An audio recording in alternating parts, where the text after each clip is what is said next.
welcome to my studio. I'm Jessie and this is the Knit Up and Dye podcast, episode 57, Inside Out. As always, I'm going to start with my thank yous, and I have my list. A very special and warm thank you goes out to all of my subscribers, new and current.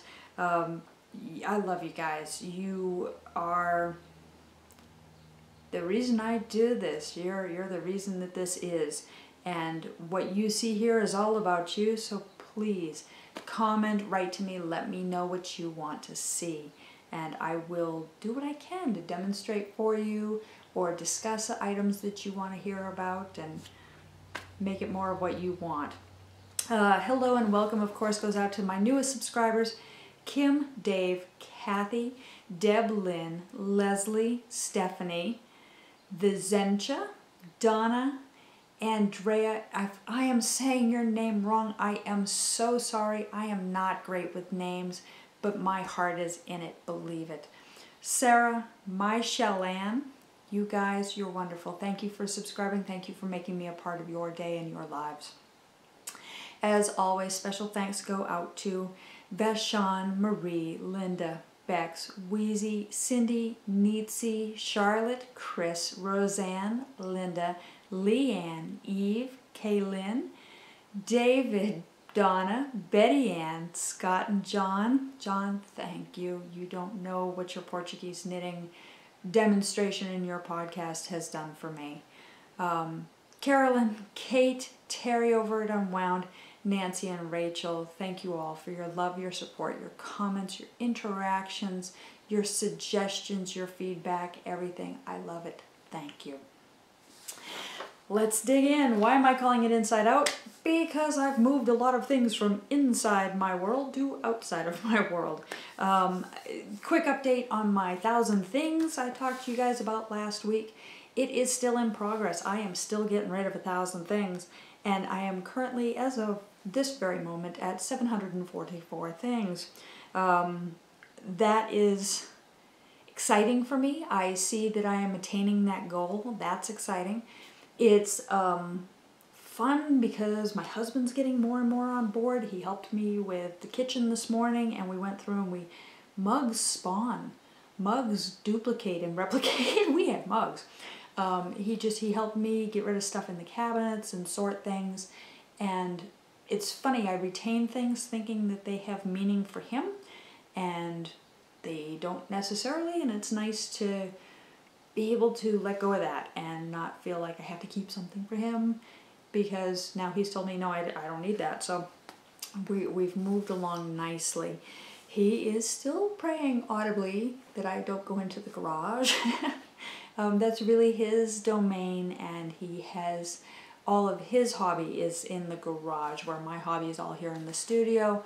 And there's a lot of home junk in there that needs to go, but it is going to be an undertaking, and I fully expect that as we're approaching the 1,000, and as I look around and can still see stuff that needs to go, that we're going to exceed the 1,000, and that's exciting as well. Probably the most interesting part of this, and something that even he commented on, is we have this huge pile of stuff that we've removed, and yet when we look around at our lives, we're not seeing gaping holes. We're not seeing gaps. We're not seeing things missing from our home or our lives. It's just clutter. It's stuff that was in the way, or stuff that was tucked in corners that we don't use and we don't need. And there's something very refreshing about knowing that it's not there, even without recognizing that there is something not there. On that note, I did have a moment of frustration this week. I had loaded my 1,000 things up into my car. Well, it wasn't 1,000 yet, we're getting there. But I had loaded up a bunch of donations, and I had taken them down to the thrift store that I support. And I had stuff in the front seat, I had stuff in the trunk, it was all loaded up. And I was trying to get to an appointment, so I was being quick about it. I got there first thing, just as they were open, and it was unload the car and then go to my appointment. And the gentleman that came out was unloading my trunk for me very kindly while I was pulling things out of the front seat, and he said, "Everything back here going?" Yep, everything's going. No. So I had this wonderful device in my trunk. I have a hatchback, and you go grocery shopping, and I have canvas bags that I made that I use for my shopping. I reuse, renew, recycle, and I had this wonderful device. It was a big plastic L with Velcro on it that seats on the floor of my trunk and supports my bags so they don't tip over. And it divides up my trunk for me really nicely. And I just had one of these big L, and it was like this long and like this high, bright construction cone orange. Didn't even think, just knew I had donatables in the trunk. And later, when I went to another store and I had brought out a big box of groceries that needed to go home, I opened the trunk and I looked in there, and there it was, gone. No, not everything in my trunk was supposed to go. Never occurred to me.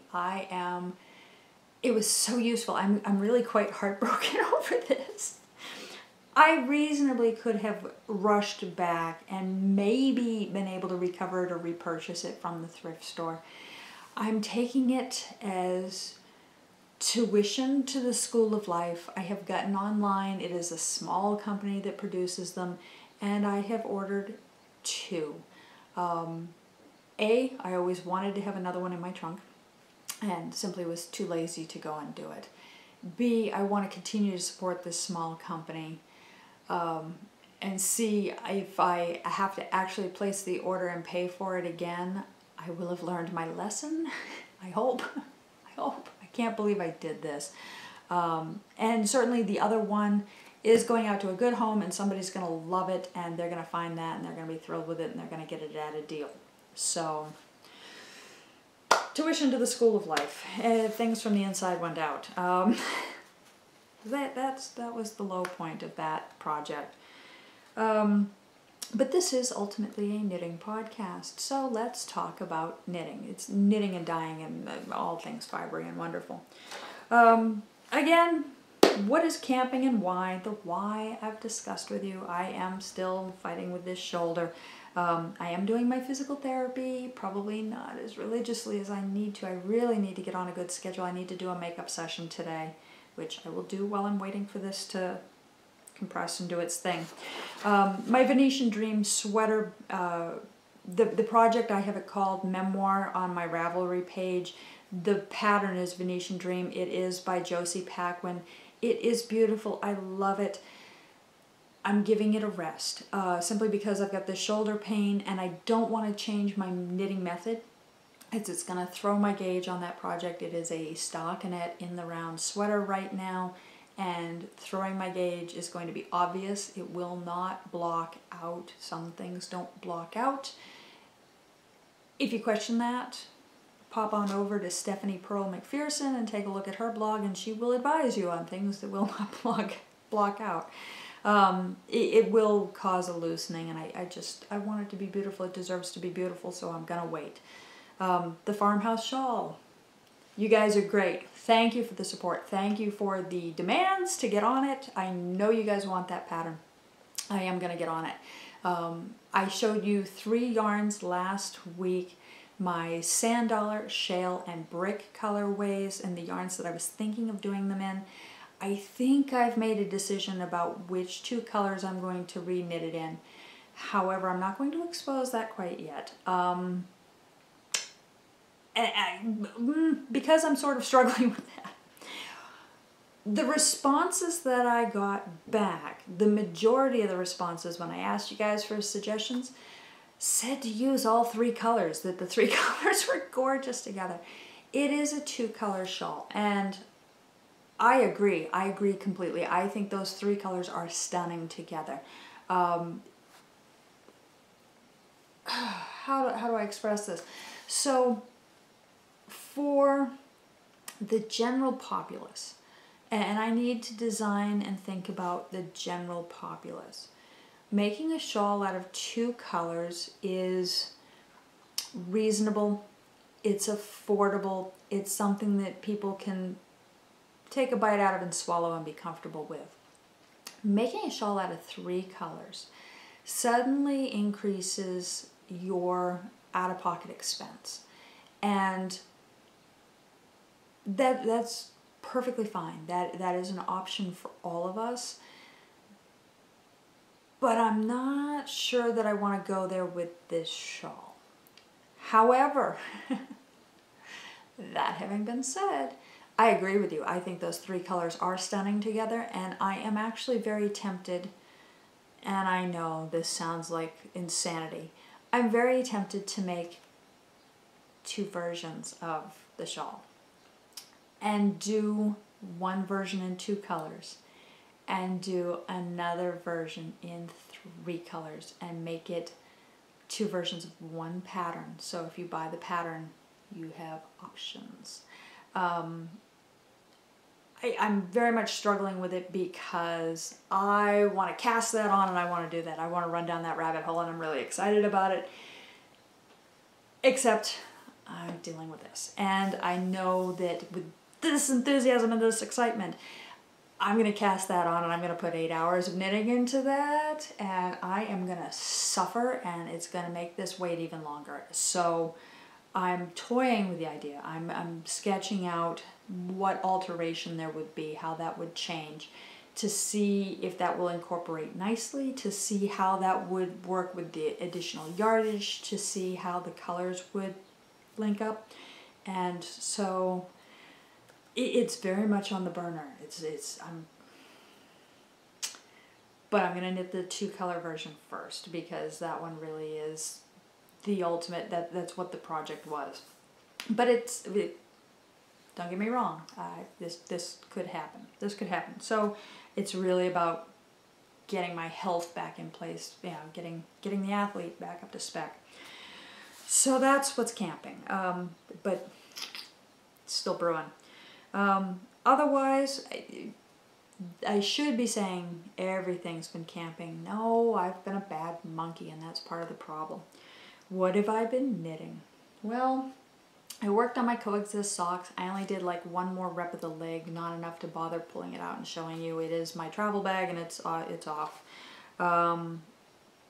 Probably 8 or 10 rounds. Not a significant thing on a sock, but I should have had it set aside. My waffle socks. I finished them. I know I'm supposed to be relaxing and resting, trying other techniques to give my shoulder a break, but they were so close to done I had to finish. So here they are. These are my waffle socks. This was a improvised pattern that I did. It has this 1x1 ribbing here on the gusset. That's probably the most significant standout feature of them that I chose to do that. The yarn is beautiful. This was from a sock blank by 3 Sisters Fiber Co., who is now Abacus Dye Works. Lisa, you go girl. I'm really excited. That is a gorgeous logo. I do want to let everyone know, if you were looking at this and you were curious about her yarns, they are beautiful. Her work is gorgeous. She has a wonderful eye for color. But she did recently rebrand her company. She's starting fresh. She's blowing in new air and new excitement, and all the power to Lisa. But the new company is Abacus Dye Works, which really harkens back to her mathematical mind and her number crunching, and I'm excited for her. So, website, go check her out. She's great. And I love these, and I ended up with, I really thought this was going to turn into a game of yarn chicken. I don't know why. Probably because I worked a longer leg than I usually do. I'm starting to think that maybe I've been shortchanging myself. I often only knit a leg that's about that long, and I'm finding that I like a longer leg. Maybe it's because it's been a cold winter. But I ended up with this much left of my sock blank, which is beautiful. I love the colors in this. And that looks to me like it's going to be 2, possibly 3 squares in my How to Eat an Elephant blanket. And I'm excited to incorporate that. I have happy memories of this, and it will be nice to have that as part of my memory blanket. So I finished a pair of socks. I worked a little bit on another pair of socks. My adventurous wrap, which I have labeled in my progress page on Ravelry as I Blame Carolyn, because it was Carolyn over at Unwound that inspired me to cast this baby on. And I love it. I love it. I have half done. I finished the first half. I have not cast on the second half because I know I'm not going to stop and I'm going to knit like crazy on it. It is garter stitch. So it grows really fast and it's really beautiful. This is the first half of it. And you leave the stitches on here on a needle for a little bit as part of the construction. It is a pay-to-play, so I'm not going to give it all away, but ultimately it is 2 triangles that are flipped and put together to make this wonderful, like, elongated rhombus kind of shape. Look at those yarns. I'm so in love with this. I think I'm showing you the wrong side. Let's flip it around and show you the right side.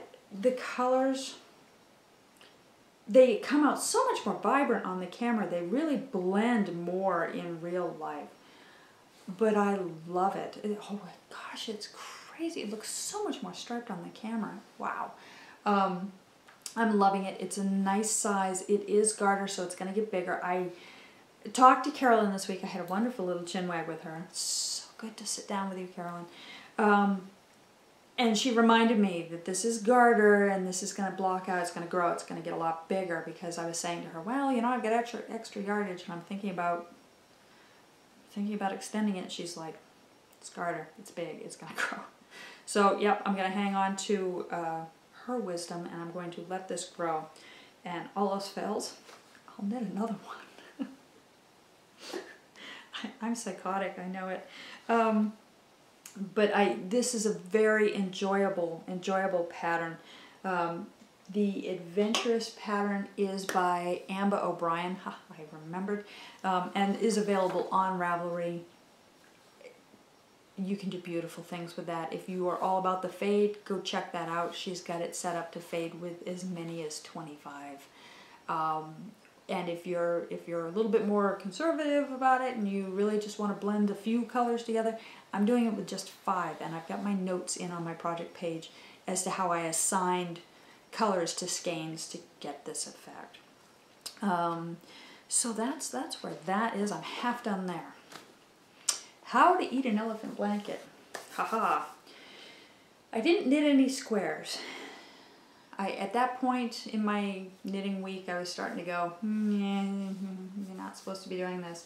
I didn't knit any squares on it. However, with all the wonderful encouragement that I've gotten and the various schemes that have been suggested to me, I instead sat down and wove in some ends.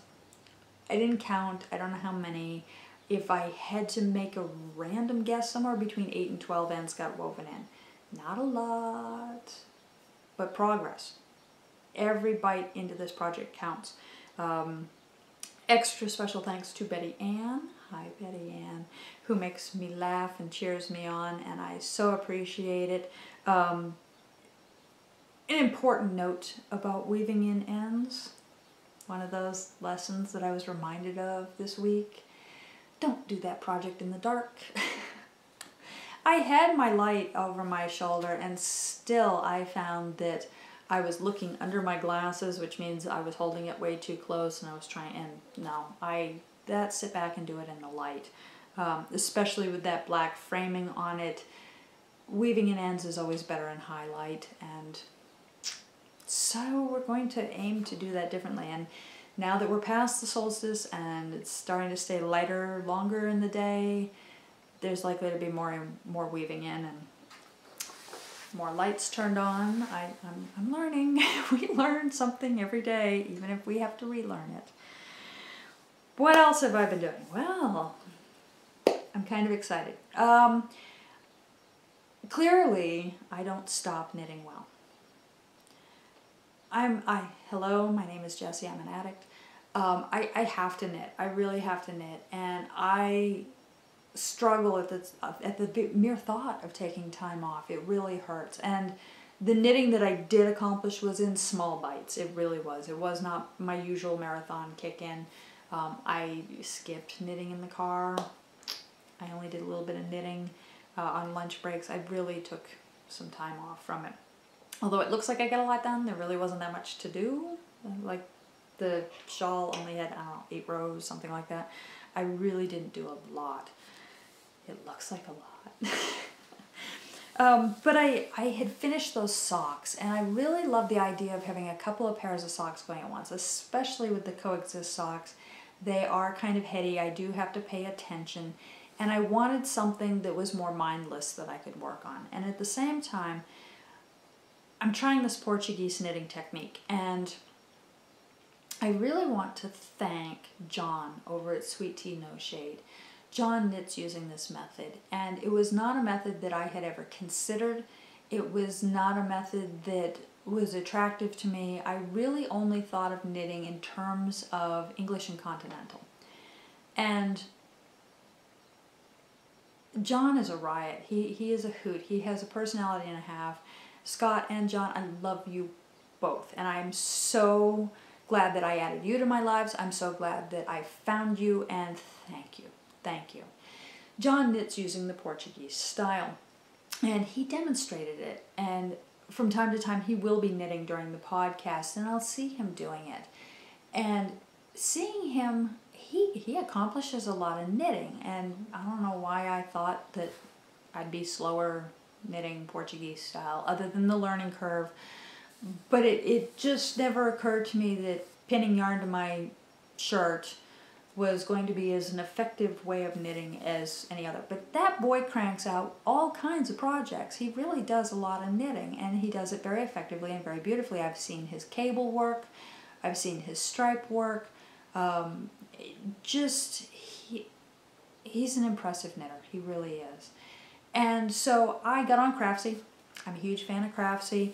I signed up. I took, I can't even say that I watched the first couple segments of Andrea Wong's class. And really, because I am a knitter, this is merely a conversion from how I was knitting to a different way that I'll knit. So fundamentally, it's the same. Sticks and string, folks. String wraps around the stick, you pull it through the hole, it's a stitch.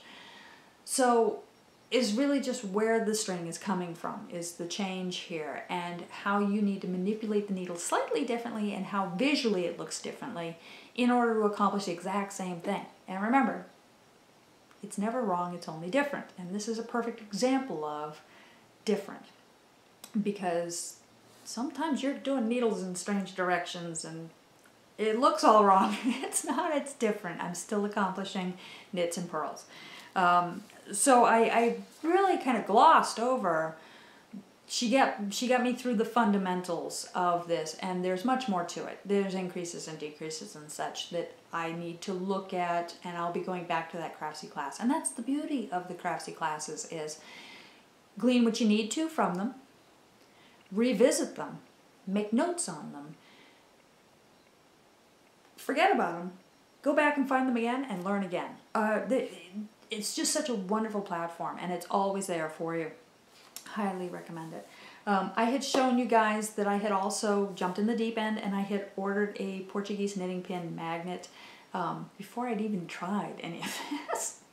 And I love my magnet. I love my little owl with his little cup of cocoa with the little marshmallows, and it's just cute. It's just cute. And having tools that you enjoy, whether it's for their cute factor or the hand or the warmth or the lightweight or the sharpness of the point or the dullness, whatever it is, if your tools bring you joy, you're going to enjoy using them. I have my little Portuguese knitting pin magnet, and I showed this to you guys last time, but I'm going to show it to you again because he is just cute as sin. There he is, my little owl. Try and get him close enough, with a little dangling hook here that the yarn goes through, and you quite literally have this really strong rare earth magnet. No, I do not have a pacemaker. I will be safe using this. And you just attach it to your clothes and loop your yarn through. Well, that was all well and fine, and I did knit a swatch, and I was thinking a little bit about doing some design work with this technique, and really decided that the most important part of this was that I needed to get my gauge under control. I needed to get my tension under control, and I really needed to get that to flow. And the only way that I was going to do that was not through knitting a bunch of swatches, but sitting down and knocking out a project and having some passion for the project, having some desire to do the project. Having not a sock, having a vacant spot in my work repertoire for a sock, I decided that I wanted to knit a sock. And a nice vanilla sock made sense because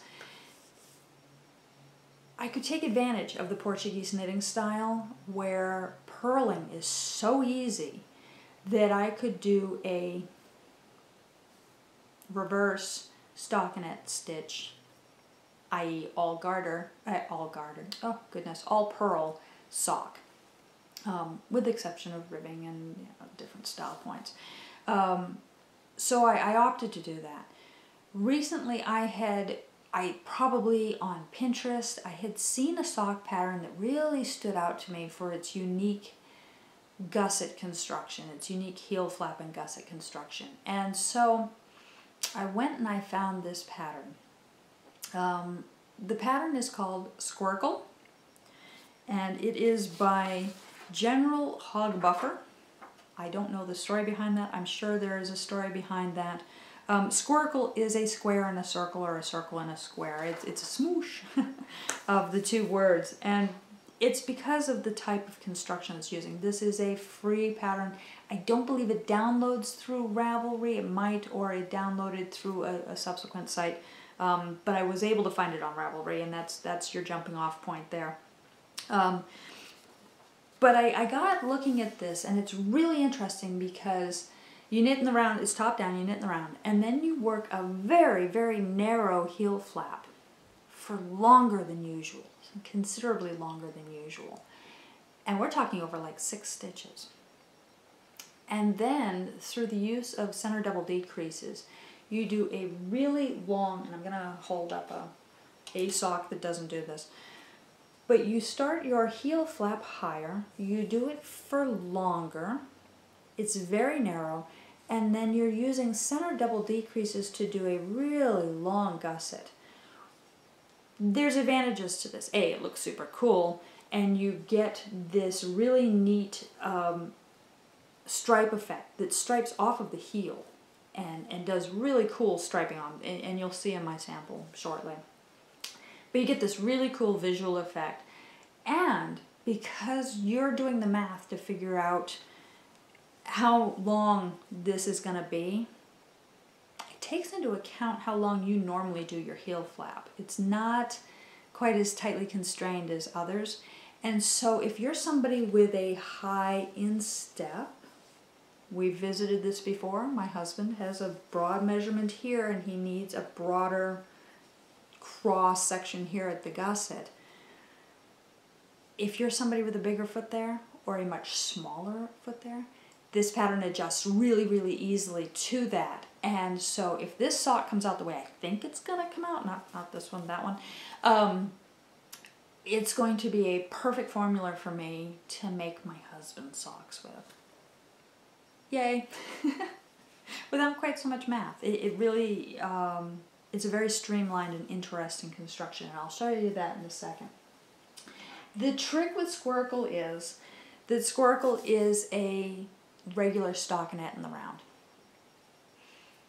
Okay, so my goal here is I'm doing this Portuguese style, and Portuguese style is beautiful with pearls. The reverse stockinette in the round.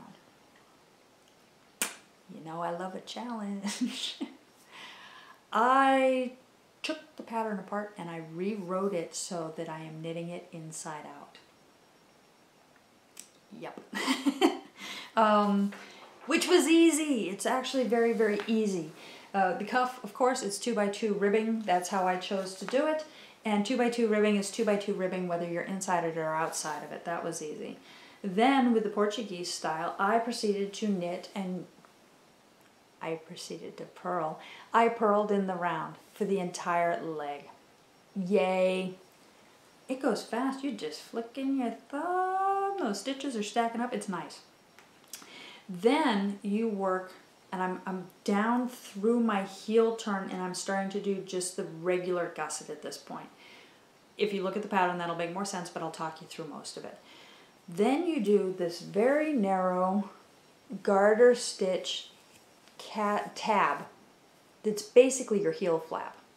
You pick up on either end. Well, the pickup's a little bit different because I have to remember this is the inside of my project. Despite the fact that it's on the outside, I'm doing it backwards. So you do the pickup and you pick it up so that the seam is going to be to the working side, which is the inside of your end product. Then the way you work this is you are in the round from around the leg and up and around this heel flap with increases to build your heel and turn the heel. Try and show you that. And decreases here to create this awesome 90-degree angle stripey thing that's happening. This is where I started to get a little tricky. So, okay, I'll make one purlwise, purl, that's easy. So you do an increase. This particular increase that I chose to work does leave a little bit of a hole there. I would work it differently if I did it again, which I'm likely to do because I like this.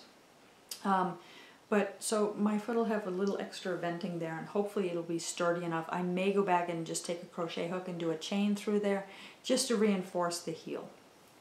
I don't want any holes in my heels. However, to do the 90-degree shaping that you're seeing right here, you're using a center double decrease. I do center double decreases all day long. I love them. I think that is just a really beautiful stitch.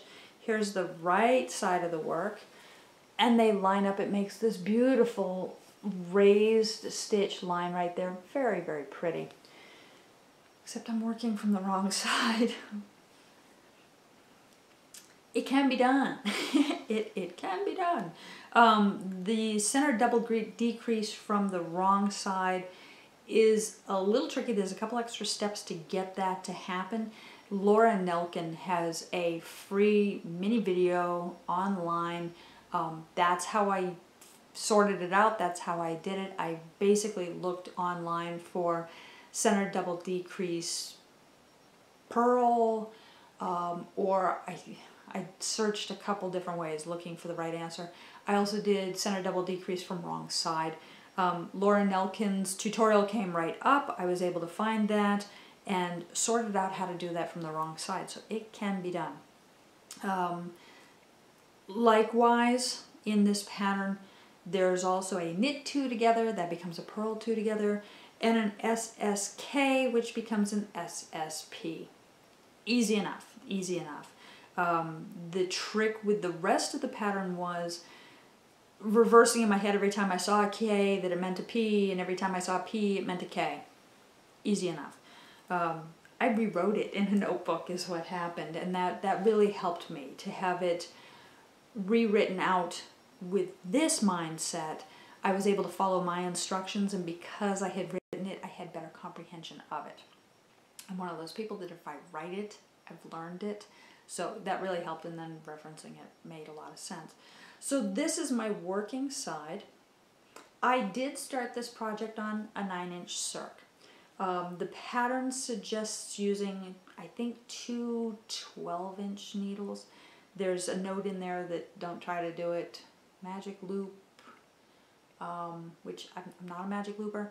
There's a note in there that they wouldn't try to do it on DPNs. I'm a DPNer. I like DPNs. When I got, if you follow me on Instagram, you saw this mess, and a couple people even noted to me that it was giving them anxiety to look at. When I got to the gusset heel strip, flap, whatever it's called, I ended up with 2 9-inch circulars and 3 DPNs employed. And there were points sticking out, and I was just like, yeah, no, this is not going to work. This is not going to work. And the stitch count's very high. It's very, very high, so it was not an opportunity to really work in that manner if I was going to even try to run down that rabbit hole. It was a mess. I did look at using 2 9-inch circulars. That's what I have on hand. The stitch count was too high. It wasn't going to work. I was not about to try and use, it was going to take, I think it was going to take me 6 or 7 DPNs in order to get the angles and everything. And no, I was a person could bleed to death trying to do that. I did dive into my needle stash and I pulled out my 47-inch US 2. And I am doing it so far, the gusset part, as a magic loop. It's not my favorite technique. For this, it's working, and I'm mustering through the whole pulling the cord thing, which I generally don't care for, but it's working, so let's go with it. There was a disappointment here. It's going to work out okay, but I'm not happy. My US 2s on 47-inch circular needle here, and it is clearly labeled that it is a US number 2 47-inch. If you go far enough down the line, it says that it is a 3 millimeter. 3 millimeter is not a US 2. A 3 millimeter needle is a US 2.5. I had always regarded this as a 2. I never looked at it.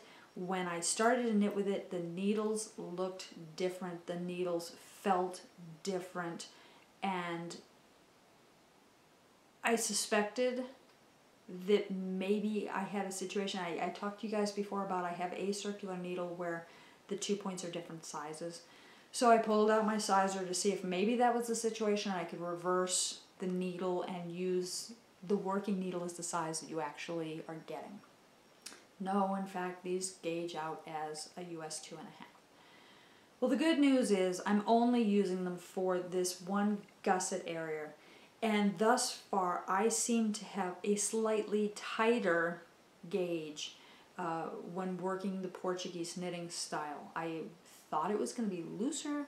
I'm finding that my knitting's just a little bit tighter, so it's going to be a happy accident. It's going to work out. Am I going to purchase a US 2 long circular? Probably. Just because if this pair works out the way I think it's going to, and I think it just looks so cool, and I will show you the striping in just a minute, which with striped socks is really fun. I'm likely to do this technique some more, and I think I really liked working these Portuguese style, and I think that this would be a go-to pattern to do in the Portuguese style with self-patterning yarns. So that's where I'm at. I may buy another needle because we love buying new needles. I'm going to flip this around to show you the right side of the sock so that you can really see how the patterning is coming up. And it's just so exciting. I love this because it's like a big reveal for me. This is the first time I've peeked, but I've never really flipped it all the way inside out. And I love them. Oh, they're exciting. So I bought this yarn, I think it had to have been December. It was when I decided that I had to make this the year of the sock, and I bought a bunch of sock yarns. This is Paint Box Socks. It's from the Pick Your Palette line. This particular color is Fair Isle Storybook. It's pretty. It's kind of pastels. It's 100 grams. It has 426 yards, and it is 75-25 superwash woolen polyamide. Pretty colors, and they stripe all up in this wonderful little Easter kind of toning. Very pretty. Loving it. But the heel flap is really, this construction is cool. There's the heel flap. That's what the gusset's doing. So you're getting this really nifty striping from all the way back in the center, wrapped around the heel. There's your heel, and it comes around, so you get really great stripes. Check out the pattern on Ravelry. The sample project photo of the pattern as the designer did it makes huge use of striping with this, and it really is a visual impact. It's a beautiful, beautiful piece, and it's easy to obtain. You can readily do this. Love what that center double decrease is doing. It's turning that 90-degree turn way up high on the ankle so that you really have a visual impact coming down that. Love it. And again, I'm doing this whole thing Portuguese style, inside out. So, I kind of want to show you guys how that works, and I'm not really sure how to set up here to show you. I think I'm just going to turn the camera around and kind of aim down and give you a rough idea. But with the Portuguese knitting, what happens is basically your yarn is coming from your project, and it pops into your little hook here, whether you're using a pin or you're using a hook like I'm using. And the yarn should be able to flow freely. It should really have no hang-ups, no friction there. You're tensioning with your right hand, and there's a million ways to tension with your right hand. How you wrap it is how you wrap it. I think the strongest learning curve would be if you normally tension left, such as with Continental, because I tension right anyway English. I'm holding it the same way I would as though I were knitting English, but I'm not wrapping any longer. I'm wrapping on my left side. And I'm just going to very carefully prep my work to show you how that's happening. I'm going to show you from the front, and then I'll show you from my perspective. I have my yarn tensioned with my right hand, and I'm holding my needle with my right hand. I'm inserting the way I normally purl, but I'm just flicking the yarn over that tip and pulling that tip through to make a stitch. Basically, my right arm doesn't have to do anything except hold the needle and tension the yarn. And every time I flick, I'm advancing the yarn through my hand, my tensioning hand over here. So it's basically the same way I already tensioned. It's a little bit tighter because I'm pulling it from here, and this does need to be tight. Andrea says in her classes that it should be guitar string tight. There's a reason for that, and that's because if it is not tensioned tight at that moment, it's going to flick back off the tip of your needle and you're going to drop that stitch. But for that moment, it is guitar string tight, and you flick and the yarn advances that little bit. Easy peasy. I'm going to step around behind the camera and hope that I can show you the action a little bit. So the action of my work is to insert the needle as if to purl. Oop, here we go. Let's try this. Come up here. So insert the needle as if to purl, flick the yarn around, draw it through. That's why purling with Portuguese style is so easy. That's all we're doing. Normally, if I were tensioning on my right side with my standard English style of knitting, I would be inserting, oops, see how easy I forget, and wrapping. Inserting and wrapping. So my tension really isn't that different because this hand is still doing the same action that it knew before, with the exception of the wrapping. Easy peasy. I know, not the most thorough demonstration, but visually, the purling is only a little bit different. Knitting is where it changes, and I'm going to try and show you that. From this side of the work, you're not going to see how different it really is. So I'm going to come back around the camera and I'm going to show you how I knit when I knit English and how I knit when I knit Portuguese. It's weird, but it's really cool to see. Alright, so when I knit English style, my yarn is coming from the back of my work. I go up into the stitch, I wrap, and I draw through. Very easy. Portuguese is very different. Alright, with Portuguese style, that yarn is coming from the front of your work, as you can see by the lines coming up over the camera here. So if I go into that stitch and I try and wrap, everything's all wonky. It's not going to work. I'm going to end up with a yarn over, I got to get around this point. That's not how we want to work this. So the first thing we need to do when we're Portuguese knitting is bring the yarn behind the needle, insert into the stitch, but do it in front of this needle. Flick it around, draw it through. That's your knit stitch.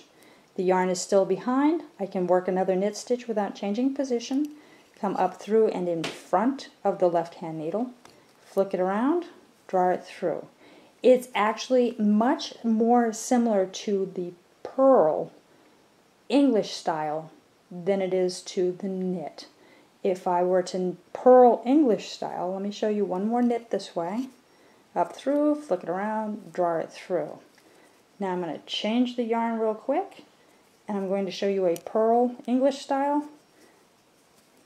See how the yarn seems to be coming from the same place as the purl? It is. This is very much more like purling, except you're knitting.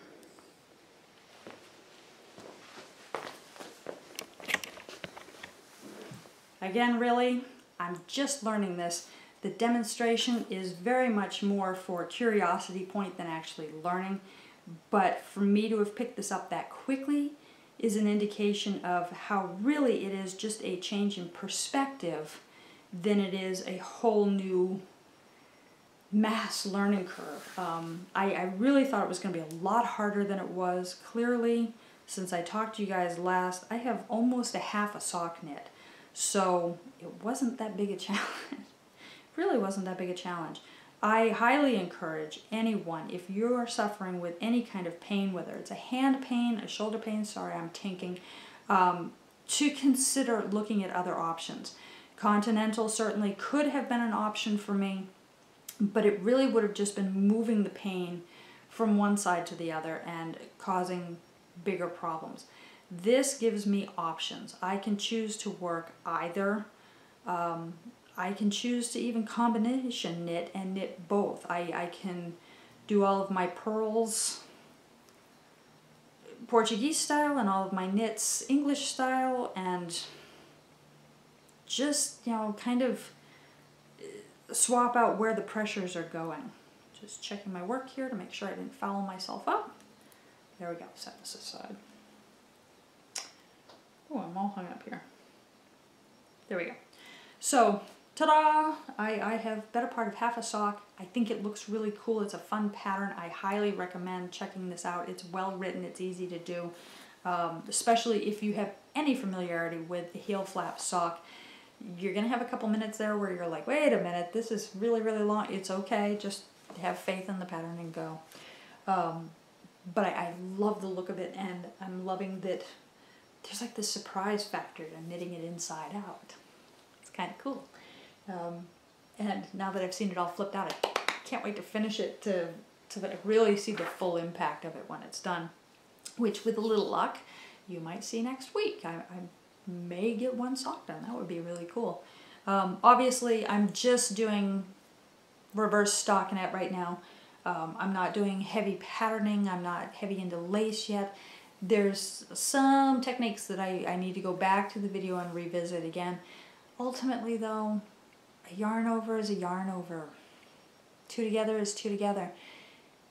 The beauty of knitting is that it is so simple that it's really only one stitch. And it's whether you're doing it from the front or the back. Everything else is a derivative of it.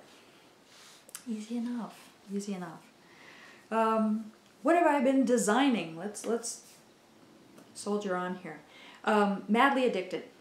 The cowl, which I do not have right here. The cowl is out to my test knitters. I am still looking for a couple more brave souls. Thank you guys who came forward. I really appreciate it. But there is still time to get in on this. I was initially looking at this for, I think, gosh, I'm sorry, I don't remember the date that I had. I may yet extend it. I don't want anybody to feel pressured about it. I don't want anybody to feel under the gun. Ultimately, if you've been able to handle a repeat, I'm going to know whether or not it's reading well, and the hardest part's going to be just checking the bind off. So if you're interested in the cowl, there is still time. Let me grab it real quick so you know what I'm talking about. I I spied it across the room. This is the Madly Addicted to You cowl. It uses 2 fingering weights held together to get this bright visual impact. You can use any 2, whether you wanted to use something that has a slub in it or you wanted to use something with a sparkle in it. It's really all about this being a wild texture, and if you're going to have wild texture, you may as well have wild color too. But this cowl is the pattern that we are currently seeking test knitters for, so if this looks like fun to you, holler, and let me work with you. And again, test knitting is nothing to be afraid of. There's no report due. I have no problem pushing out dates of expectation. There's not a permanent knitting record. There's, you know, if you don't finish it, no big deal. If it's not the knit for you, but it read clearly and you could report to me, yeah, it reads and I understand it, it's just not my project, that's fine. You don't have to love it. You don't have to finish it. We're only testing it. We're only trying to make sure that it's written well and that it's understandable and that I've conveyed instructions in a way that other people can work with. So, no panic. No panic. What have I been dyeing? I did some dyeing this week. I've been a little bit slow about getting stuff into the shop. I'm very sorry about that. There was a hold up with some photoing, but I did get a couple new colorways and a favorite colorway out. Theoretically, these will get shot and up onto the shop next week. This is Sail Away. It's one of my favorite blues. It makes me think of summer. It has just a range of different blues in it. Very, very pretty. Very subtle. There's sections that get quite dark, little bits, and there's sections that get quite white. Light, rather, not white. Nothing on this is white. But it's a tonal, blue tonal that uses a couple different tones of blues. One much more in the navy to sky thread, and the other one very much more in the turquoise to sky thread, so there's overlapping tones. This is on my Tap Monkey base. My Tap Monkey base is a 75-25 superwash merino, 25% nylon. It's 463 yards on 100 gram put up. Also on that base, I have Gypsy Trail. This is a fun new one. I love oranges and blues and greens together. This one really takes advantage of that. It has teal. It has a little bit of navy kind of speckling happening there. And it has a nice bright pumpkin-y kind of orange. And where they marry, they make this beautiful gold tone. Just pretty. I love this. This would be beautiful with a navy. This would be beautiful with another teal. This would even be fun with oranges of any shade or brown. You could intermingle this, or you could just have fun with this alone. The way it is dyed, because there is basically a repeat here happening. You see how we go orange, teal, orange? It's going to spiral up and around a sock. So you would get the colors chasing each other in what looks like a narrow stripe. Very pretty, very fun. And of course, every time I twist this up, it lands up differently, and it always looks different to me. I love that. Let's get this twisted. And you'll see here how it looks much more of a gradient from the teals over to the orange, and you get a lot of that gold tone in there. Very pretty. I love this. Then on my, I have to look to make sure I'm saying it correctly, this is also on my Samba Monkey base, and this colorway is very much in line with the brick, shale, and sand dollar that I showed you guys last week. It's the same base. My Samba Monkey is a high twist single fingering. It is 100% superwash merino, and it's 400 yards on 100 gram put up. This is my Rare Earth colorway, and it really is kind of a money green with a hard navy overtone that causes kind of a funny is not the right word, an interesting glow to it, because there's an undertone of a yellow-green, but then there's an overdye, an overcast glazing of navy on it that just teases the eye because you think you're seeing navy and then you start to see the greens, and very, very pretty, very layered coloring. I'm excited by this. It is called Rare Earth because it is going to be a rare colorway. This is not one that I can readily re-dye. There was some magic that happened in the pot. It's not likely to ever appear this way again. It will always shift. It'll always shift either into a darker navy or into a lighter green. Even when I tried to reproduce it in the pot, the very next batch, things started to shift and change. So Rare Earth it is. Also, I've been playing with my sock blanks again, and I'm having great fun messing with some different kind of tie-dye techniques. And I'm hoping to demonstrate some of the new tie-dye techniques that I'm playing with my sock blanks. Maybe that'll happen next week too. It depends on really some time constraints and some other stuff I've got to handle. But I did do some sock blanks. I did some for my club. My club shipments will be going out on the 20th.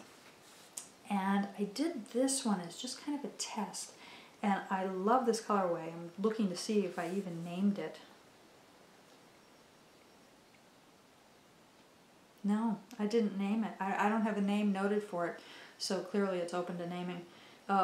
It makes me think of underwater and seaweed and kind of the filtered light that comes down through when you're deep underwater. There is olives and there are some golds and there's some bits that are like a black, almost a navy in here. And of course some beautiful, beautiful teals, and it's all washing around and integrating into each other.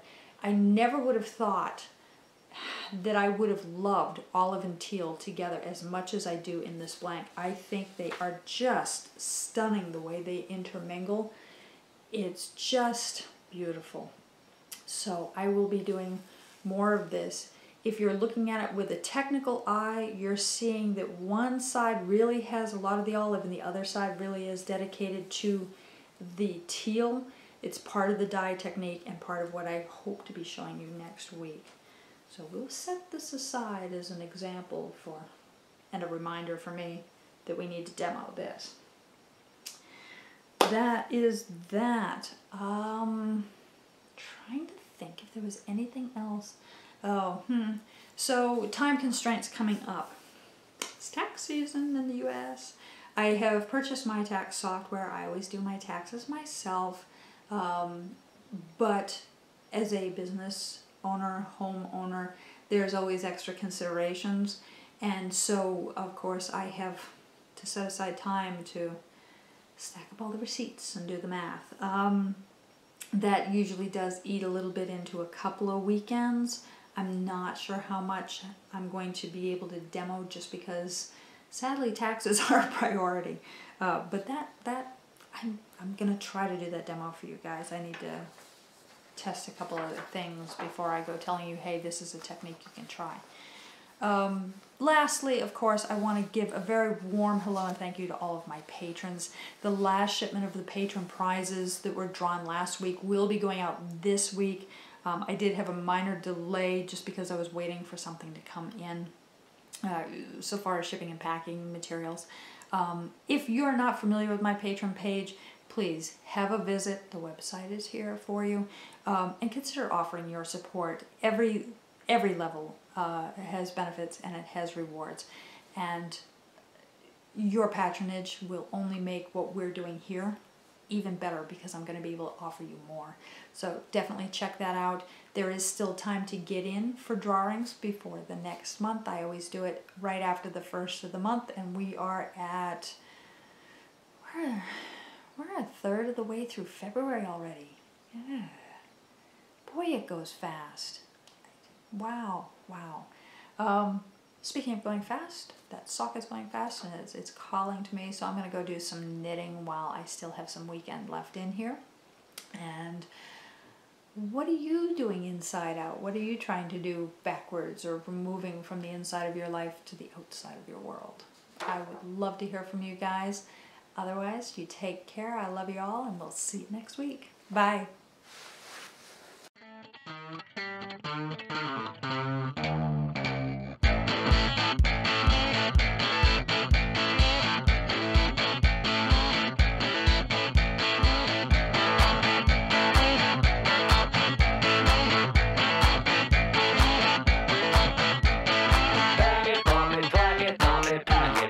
Don't throw the hammer hard.